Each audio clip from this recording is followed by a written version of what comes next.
Welcome to the Lady NightHawk show, where we talk about many hot topics, and I have one of my wonderful guests that he's been hanging in here with me for a very long time, along with the guy that's back there that does the directing. Been hanging in here with me for a long time, and when I first started, it was a guy named Jim that was here. He was an older man, and he passed away, you know.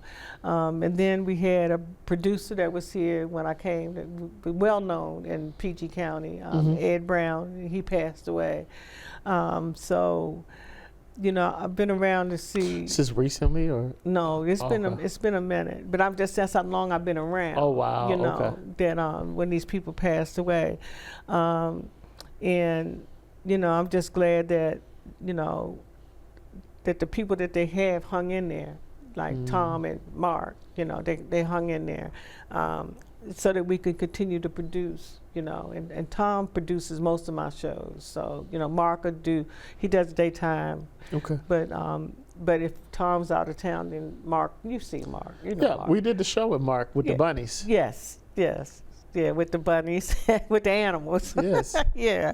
And so he comes in here and he shoots with Mark when Tom is not here. And we've done some great shows and produced some great things. And I just want to thank you and them as well for the job that y'all have. Because if it was not for you guys, I could not be here. You know? Well, thank you for having us on your show. And I appreciate it. I really do. And thank you for coming.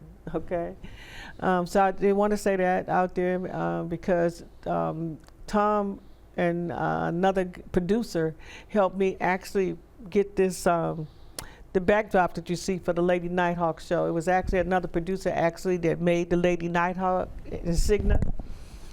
He made it for the show for me, you know, as a logo, and then Tom blended it in with some other stuff, you know, to make it look the backdrop look professional. But so they do a great job so far as I'm concerned. They do a great job, and my guests are pleased. You know, I haven't heard anybody complain. You know, right. And I think that people need to get. Know that they've done a good job, like you've done a good job for me by coming, okay? Because I know that the people that see you, because I've had people come back and tell me that they've come to your office. You know? Really? And so, you know, it's a service that we provide for people, you know, and so that's why a lot of times I like for you to come, because I know they might not. Excuse me, they might not say, "Oh, well, look, I'm gonna tell you, you know, whatever." But well, I've had some of my clients who have come into the office and say, you know, hey, I saw you on TV, and they always comment on, you know, upon, you know, your wigs. And what wig I'm gonna wear today? that is always the topic of conversation.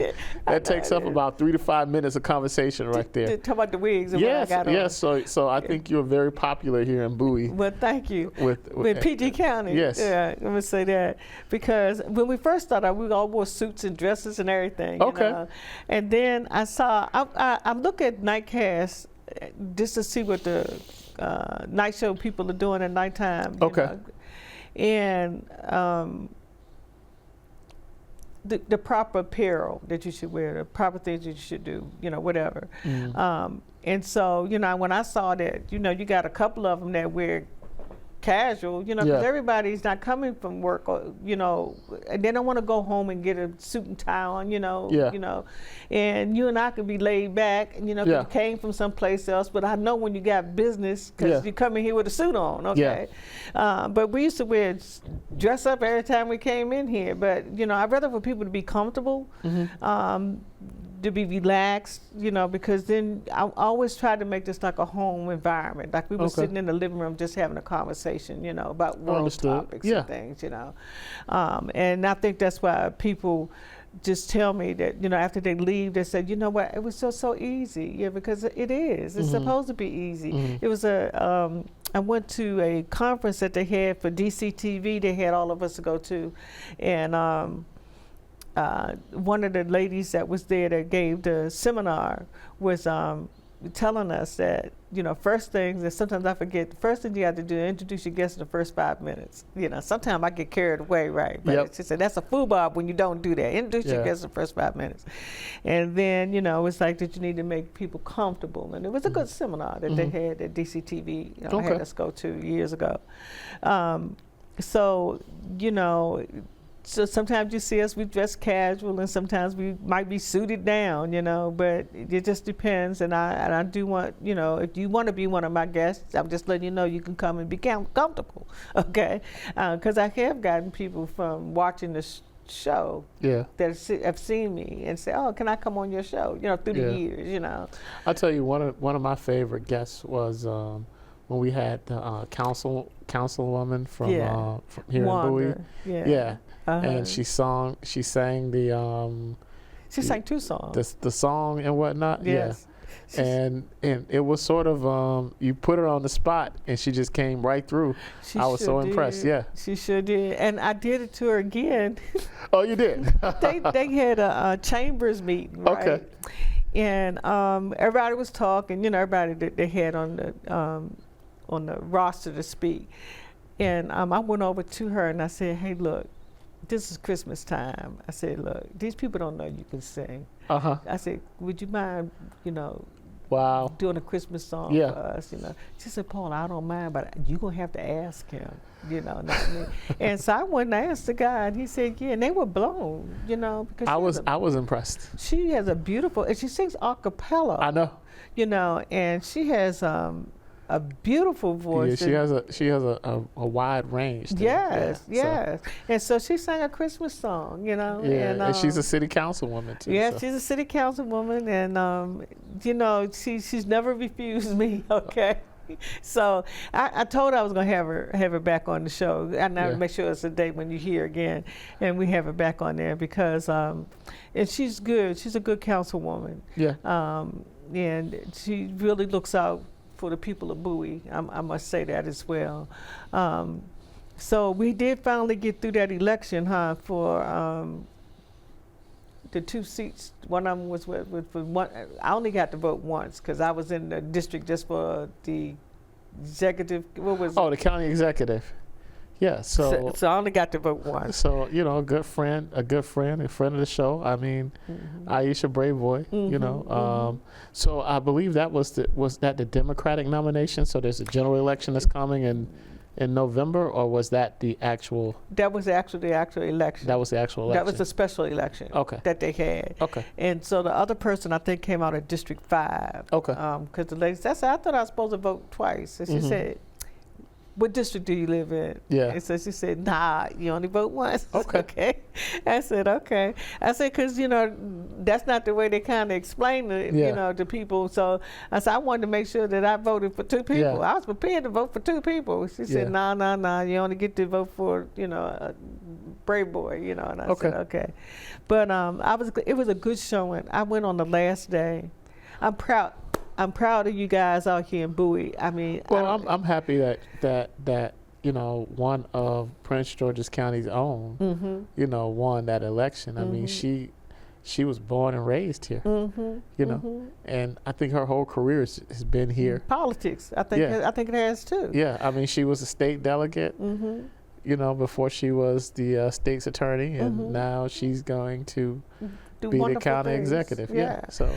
And when Adams was running, when she was running for that the seat that she had previously, like all of us went around, to they had a little get together. Okay. And Paula and I went around there so we could take pictures and stuff with them. And I was glad that they won because he's always excited to see whoever it is that he votes for. Okay. If they get in office, because then he feels like I've done what I was supposed to do, But you feel like your vote mattered. Yes, it counts. And that's why I say I'm so proud of Bowie because I didn't go to the special elections. I like to have and I don't mail them in, so I went on the last night. That place was packed. And with voters? With voters. Okay. And the lines were wrapped around, and I mean it's like 2 hours, and people stayed, and then they asked us did we want chairs, and they gave us chairs to sit in, and we carried as we went around this winding road. Wow. But it was packed, so I'm so proud of you, because you could have stayed home, and when you walked in that building and you saw that line was long, you could have just turned right on around and went on out the door. They did not do that. And every time I've been to an election with the citizens of Bowie, they always show up, and the senior citizens always show up, and I have to say that young people, they always show up, and so it makes you kind of proud to know that your county, that you live in, that your city that you live within the county, that you got people that are out there that's voting. So I think the next step is, you voted. Now it's time to hold those people who won accountable. Yes. To the people who voted for them. Yes. Because if they can't deliver on, some of the promises that they've made, then, it's going to be time to look for somebody else. But I think, you guys got one of your own here who's going to, do a good job. And I think and so hopefully too. Let's pray for her, and, pray for her continued success and whatnot. Well, just like our senator, Yeah. I mean, when she took her seat, Yes. So, I mean, it's just it's a good showing. We just got some good women that come out of PG County. I was about to say, Prince George's County is doing big things. And, Yeah. And I do thank the governor. I want to thank him for giving us a tax break on, because everybody, I mean, I know it's going to be some things that we're going to probably be upset when we found out what's really going to be taxed with that bill, was not. But the senior citizens got, on the electric bill, they got a little tax break, Yeah. So I thank him, but I hope that. Well, the legislature is in session right now, and Yeah. there's a big, there is a big deficit that they have to deal with. So, That's all over the country. Yeah. But that ain't just. but Maryland specifically has, within its constitution, that they have to have a balanced budget. So Maryland can't run a deficit the way that the federal government can run a deficit. So I mean, some tough decisions are going to have to be made. Either some things are going to have to be cut, or some taxes are going to have to be raised, or something's going to have to be done. So I'm curious to see what happens there. I'm curious to see too, because each city within that should be accountable, making sure that their budgets are intact. If their budgets are intact, then the overall budget for the county should be intact. Yeah, but what I don't understand is how, in such a short period of time, how such a huge deficit came about. So I don't. I've been trying to figure that part out, because when the previous governor left, it was a surplus. Yes. And now, a couple of years later, we have a huge deficit. So I don't understand that. Yes. So. Well, I don't either. So I want somebody, I'm looking for someone to explain that to me in just plain language. So. Well, how that happened. So. Then I mean, you need to show up in one of the council meetings. I think you're right. You let me know, and I'll meet you over there. Yeah, we need to go down to Annapolis. Yeah. We need to go to Annapolis. You let me know, and then we could ride together, follow each other, or something, meet each other up someplace, because even over here in Bowie, we need to be. Going to our own meetings, I've gone to a few, but then I've been dealing with a lot of family issues, so I didn't make it to the last couple that they had. But I remember you telling me you go to the meetings. And, I tried to. Yeah. I tried to, and like I said, there's been a lot going on, so I haven't been able to do the last one. But I did go to the Chambers meeting. Okay. That's where I got Wanda, the councilwoman Wanda. That's the Chamber of Commerce. Chamber of Commerce, right? And she invited us to come. So and I asked her to sing, and she sang. Yeah, thank you. She has a beautiful voice. If you ever meet her in the office someplace. Just tell her, say, Paula told me you had a beautiful voice. That's funny. Could you give me 3 bars or something? So you're just gonna call her out in the middle. Three bars. Anyway. She don't even have to sing a whole song. I mean, she could just do 3 bars, because she needs to be making albums, man. Yeah. She needs to make some money. that's not, but you're doing what you're doing. You're doing a good job. Stay where you are. If you want to make money on the side, do that on the side. But you're doing a good job where you are. And so we don't want you to go make money when you're doing a good job as a councilwoman, okay?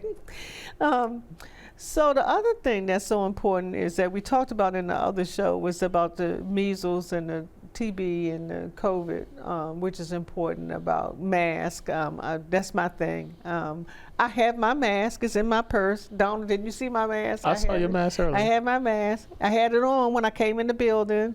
Tom made sure that we were spaced far enough apart, you know, so that we're safe within boundaries. It's just us. And but when I came in the building, I put a mask on. And I'm just saying to you, that's not being publicized, wearing masks and COVID. COVID is split in so many different ways, but this particular COVID is supposed to be so contagious that it's spun off. You said it, what did you tell me? Mutates. Yes.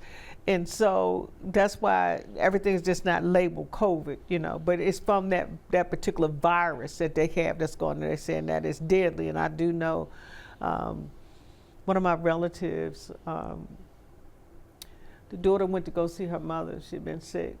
Mm-hmm. And when she went in there that morning to check on her, she found her dead in the bed. Oh, wow. You know. This is recently? Yes, very wow. recent. I'm sorry. And they I'm just sorry to told hear her that. that she had, they told her she had the flu or something, you know. But, nah. Mm-hmm. You know. Mm-hmm. But it's just been a lot just going on, you know. And in the hospitals, they short-staffed. And I know that for a fact because you know, my family member that's in the hospital that they short-staffed because of COVID, and they'll tell you straight up. Ask them, they'll tell you, okay. But we need to wear masks. I know, and you gave a great explanation in the last show. So tell us why we not really anxious for the COVID to be known that COVID is out here. Well, I mean, we've talked about COVID fatigue.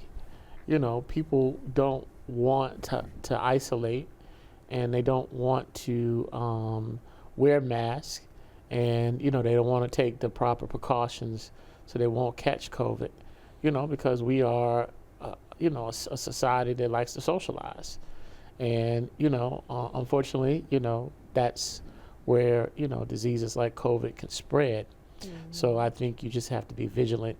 One of the things that you mentioned that we hadn't really talked about before is the fact that you need to keep your hand, you need to wash your hands, you know, keep your hands off your face, and I keep my face all the time. You're right. Yeah, you mentioned that. You mentioned that. That was you. You mentioned but that. you gotta wash your hands, and you know, you go places like a hospital or you know, out in public, you may want to strongly consider wearing a mask. You know, because you know, those diseases are out there. I mean, and they're contagious, and they can spread pretty quickly. So. And another thing is too, they got hand sanitizers. Yeah. I mean, they're so small they fit down in your purse. Okay, so you know, then they got some that are flat that a guy can put in his pocket or something. You know. Yeah. So it's like you said, I keep my hands in my face. And then one good example that you gave in the last show was about the doorknobs. Oh yeah, we talked about, you know, like places where you can just pick up things. You know, like. You know, the doorknobs, you know, the counters, you know, you're just touching random things with your hands, and then, you know, you put it, and then you shake somebody's hand, and, you know, before you know it, you don't know. I mean, you can't see germs. The germs. You can't see like the bacteria. I mean, it's so small that, you know, you can pick it up and and it's into your system, and it can cause all types of havoc. So that's why it's important to, you know, take the proper precautions. Yeah, wash your hands and sanitize, a hand sanitizer, to get one, and tissues. I think we're lucky to live in an area where you're not ostracized for wearing a mask. Right. I think in certain parts of the country, you know, people get mad at you and you know, curse you out and say mean and nasty things to you because, you know, you're taking those precautions like wearing a mask and you know, washing your hands and things of that nature. So yeah. You're absolutely right, because they were like that the last time, and Yeah. I guess that they don't really want people to, you know, well, it's going to get to a point. Yeah. Well, I think, most healthy people, when they get something like COVID or something like that, they'll get over it. But, people who are, older people who have immunocompromised and things of that nature, it can be deadly. Yeah. And it's a lot. It's a lot going on. I have another relative that works at a funeral parlor, and when we was having ice and stuff, because it would be too late for them to go to the place where they had to deliver, so they had to take it down to Annapolis, Okay. right? And then they have to pick it up the next morning. Yeah. So he wouldn't have to go home. He would stay at my house, and I mean, he was at my house almost every other day. You know, I mean, with that trip that you had, he had to go down and pick it up and take it to wherever it was supposed to be delivered to the next day. Okay. And so I'm just saying that we just need to, because it's not being mentioned. So I'm just saying that you do see people. Let me tell you, my cue was that when I went to the pharmacy, when before I even got this thing from Johns Hopkins, when I went to the pharmacy, that the pharmacist had masks on. Okay. That was something told me clicked in, because I have to go pick up medicine almost every 3 months, right? Okay. So that clicked when I went in there, because I had just been in there and they wasn't wearing a mask, and then I noticed they got a mask, and then I got this text message. But think of how many sick people go to the pharmacy. Oh yeah. And a lot of times people go to the pharmacy before they go to the doctor. Yeah. Yeah. Because they call the prescriptions in. Yeah. But I'm just saying that. Well, they go to the pharmacist to ask them questions. Oh yeah, they do too. Oh Yeah. yes. I used to work in a pharmacy at CVS for a minute. I know that. So people come to the pharmacy a lot of times before they even go to the doctor. That's right. That's absolutely right. Because they can go to the pharmacist and ask them a question, and they ain't got to pay for it. Yep. So. But when I saw that he had that mask on, I said, something going on. Yeah. Okay. And then later on, that's when they started talking about TB was down south, and the measles. Okay. With measles, I keep confusing them between the chickenpox and the measles. That it was down south. Now we've had 3 here in PG County with the measles, and I think it's 2 in DC and 1 in Virginia. Okay. So it is spreading here. So another way to combat that too is to wear a mask and wash your hands. Yeah. Okay. So it's not just COVID. All of these are very contagious diseases, especially tuberculosis. One time you had to get a TB shot. I think they got lax with somebody that I don't think that it was mandatory. But here in Maryland and DC, when my kids were coming up, you had to have these shots that people not immunizing their children with. Yeah. You had to have them before you could even go to school. If you went to college, you had to have certain Well, you shots. think about how in close quarters you are, like when you were in school or when you were in college and things of that nature. So stuff can spread like in those places like wildfire. And the kids take it home to their family and whatnot. Yeah, so that's the reason why, because if something like that, if measles gets into a school, with the way kids are, and that could be devastating. Well, I'm so glad that when I went to college, that they made sure that I had certain shots, and then you had to get a booster or some booster they made us have to have after all those years. You had to have some booster. But I'm glad that they do that they were protecting the old, the transition between a teenager and a young adult. Yeah. That they made sure that they got a certain booster. Yeah. When I went back to school. And, when I was in the military, they had like the shots where you didn't even get the shot with a needle. It was like with a with a gun. It was like some type of air gun where I guess it would shoot it underneath your skin or something like that. Because they had to do so many people at one time and whatnot. Well, that I think that they need to do that again, because it's like all three of those things, those viruses are very contagious. Like the measles, where we say 9. They said 9 in the room. You don't even know you got it. And so then you say 9, and you got 9 people in the room, and then those 9 people take it to 9 more people, and you don't even know. That's how you have an outbreak. Yeah. Right.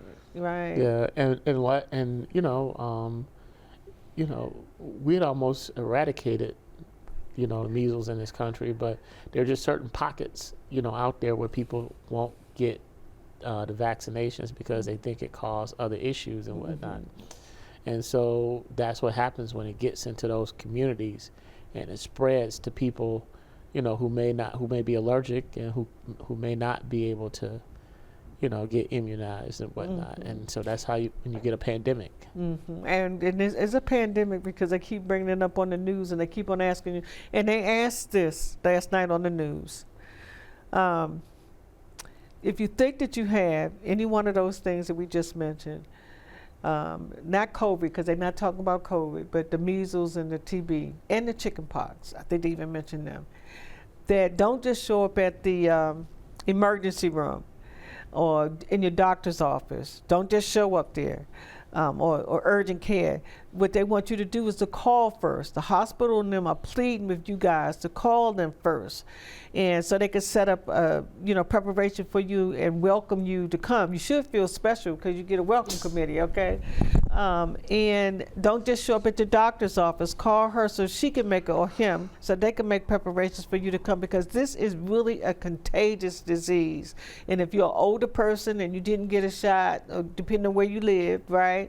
I mean, it can be very deadly for them as well. Yes. So, and your children, really your children.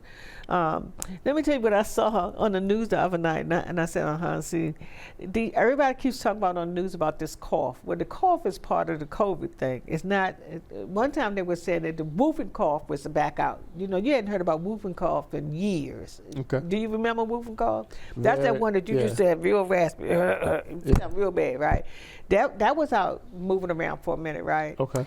Well, then there's this other cough that people are getting. I got heard say this, that they're getting, that the news commentator was on television, and she said, yeah, my child, I got that cough, that my child's going to school, that everybody in the classroom got this cough.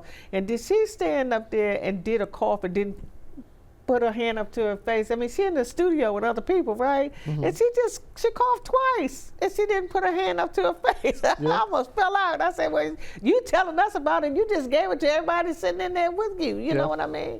And then I saw another television show where they had a commentator where the guy said, yeah, and he put his hand up. You know, they tell you the cough in your sleeve. And he said, yeah, I got that cough that's going around in the schools and stuff. They won't give it a name. You know what I mean? So we know that it's something out there, but we just need to be vigilant, like you said, and wear the mask and stuff, because it is something out there. And I want to thank you, Donald, so much for showing up and helping me out and being such a devoted, you know, person coming to the show and help us. And I just want to say thank you to Tom and Mark as well. And so, with that, we want to say good night. And I want to thank the audience for listening to us and tuning in to watch us and giving us positive feedback. So thank you. Yeah, you do, because they're always talking about these wigs that I be wearing, okay? Somebody asked me, I went in the store one day with the mask lately, and I had my mask on. And the lady kept talking to me. Oh, that's why I was standing in line to vote. Thank you guys for voting, okay? I don't want to do this too soon, because then I'm too soon, okay? So anyway, she said, I know who you are. I know you by your wig and your eyes. Oh, wow. Okay, because I had the mask on, and your voice, she said, right? Yeah. I said, oh, okay. But anyway, I want to say good night, and thank you so much, and tune in and watch the other shows too. Good night. As a dad, every day is a challenge. To make sure that the time that I have, I spend with them. It doesn't matter how tired you are, You have to try and to teach them. when they learn something new, and you can just see in their faces. It's such an incredible moment. It's those moments that are my favorite.